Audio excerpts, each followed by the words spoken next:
एक नदी के किनारे बसे एक छोटे से जंगल में एक कछुआ और एक खरगोश रहते थे। दोनों बहुत अच्छे दोस्त थे। कछुआ बहुत गरीब था। उसका छोटा सा मिट्टी का घर नदी के पास था, जबकि खरगोश का बड़ा और सुंदर बिल जंगल के बीचों बीच था। खरगोश अक्सर स्वादिष्ट फल खाता, खेलता और खुश रहता, लेकिन कछुआ दिन भर मेहनत करता था। फिर भी उसके पास कभी ज्यादा खाना नहीं होता था। एक साल जंगल में भयंकर सूखा पड़ गया। नदी का पानी कम होने लगा और खाने की भी कमी हो गई। जंगल के कई जानवर अपने अपने खाने को छिपाने लगे। एक दिन भूखा कछुआ नदी किनारे बैठा था। उसने 2 दिनों से कुछ नहीं खाया था।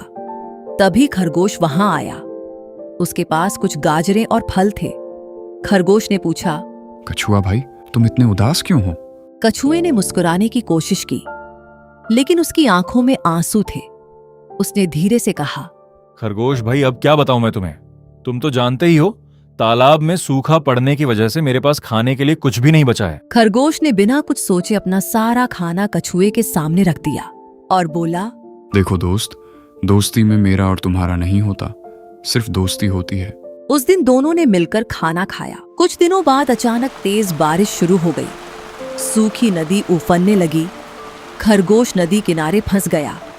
पानी का बहाव इतना तेज था कि वह बाहर नहीं निकल पा रहा था।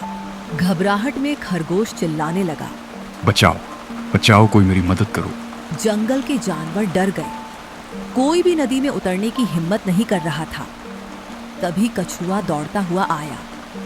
उसने अपनी जान की परवाह किए बिना पानी में छलांग लगा दी। धीरे धीरे तैरते हुए वह खरगोश तक पहुंचा। जब मैं पानी में चलूं तो तुम मेरी पीठ पर बैठ जाना। खरगोश उसकी पीठ पर बैठ गया।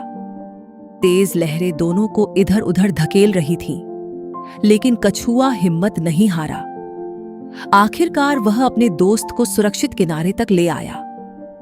खरगोश की आंखों में आंसू आ गए। उसने भावुक होकर बोला, कछुआ भाई, मैंने तो बस तुम्हें थोड़ा सा खाना दिया था, लेकिन तुमने तो मेरी जान ही बचा ली।